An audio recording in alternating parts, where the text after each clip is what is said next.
Now, almost 10 years after all this went down, models are explaining how they are still struggling with the emotional trauma of all Mm-hmm. that they went through. And former top model contestant Sarah Hartshorn made social media go into a frenzy when she responded to a tweet saying that the models were only paid $40 a day. This is a photo of the tweet. The tweet said, the fact that girls on America's Next Top Model were getting paid $40 an episode and Tyra and the judges were making bank is kind of sick. And she said, $40 a day, no residuals, and we had to pay for food.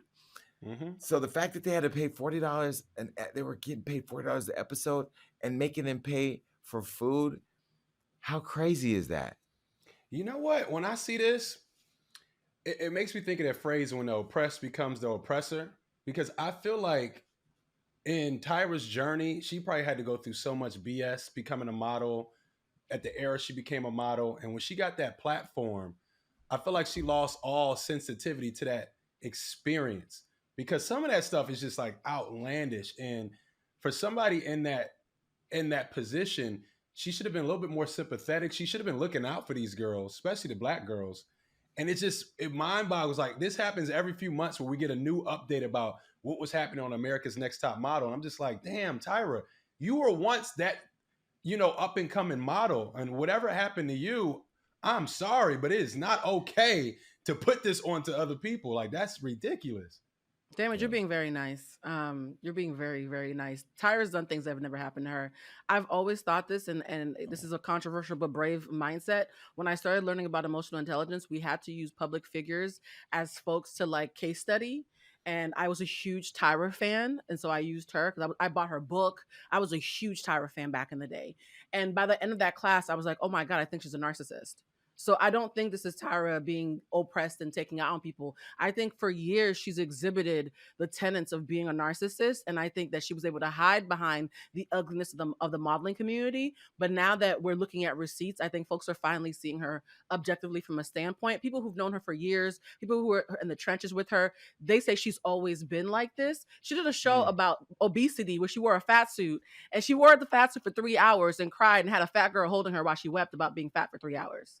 You're a supermodel. Like it was 3 hours, honey. She did a show about being homeless where she was crying to the homeless about, oh my God, I can't believe how they were looking at me. Like even in moments when it's satirical, she can't think about anybody but herself. And I think Tyra is an amazing businesswoman, but she has a history of narcissistic behavior. And at a certain point, we have to call a thing a thing. Because if she was a man, we would not be so kind with her with these excuses we're making for her. I don't think it's modeling. I think she just is a narcissist. And there's a lot of them in the entertainment industry. So it's not even atypical. Let's just call a thing a thing. Well, listen, Well, I've met Tyra Banks twice.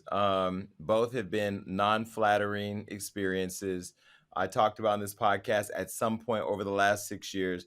When I met her, I was friends with a guy named Don Benjamin. We're not friends anymore, but whatever. I told her then she should have Top Model Man. This was the night Evan Ross introduced me to Diana Ross at the ATL movie premiere. And she looked at me and she said, "Tell me how many male supermodels you know." And I said, "Well, Tyson Beckford, Will LeMay." And I couldn't think of any more. She said, "Exactly, would never work." And then she went on to bring in male models in Top Model. So I realized in that moment, the lesson for me was that she didn't even see that I had an idea that could be brilliant. She didn't even see the idea that I had for a friend of mine who had passion to be a part of such an amazing show. She did not see me. And what I've heard about Tyra from many people is that when it comes to people of color, she doesn't have a lot of friends around her that are keeping her grounded, and she's not really connected to the culture the way that she should be. The second time I met her was when I went to an event. I was invited to go to an event to support some launch she was doing for a clothing brand. I think it was Nine West. The people there, her publicist was a white man, so disrespectful. They were so unwelcoming. They were non-hospitable. She flew in for 5 minutes, did her little Tyra thing, and walked out this is in a time where, we don't really give a shit about you like that, Tyra. You're not Naomi. But what I saw Ooh, from her and how she treated people was she didn't care about nobody but Tyra. Like she was narcissist. talking to us, but she was literally talking to herself. We were just standing there drinking cocktails with her in the room. And I've met many celebrities over the years, from Travis Barker to the best of them, LeBron, and one thing that I will say is that most people who are at that level, when they're engaging people, especially somebody like me, and they know what I do, is they see me, they give me the attention, they listen, they take what they need to take, and if there's follow-up, they make sure the right person is connected. Tyra don't care about none of that.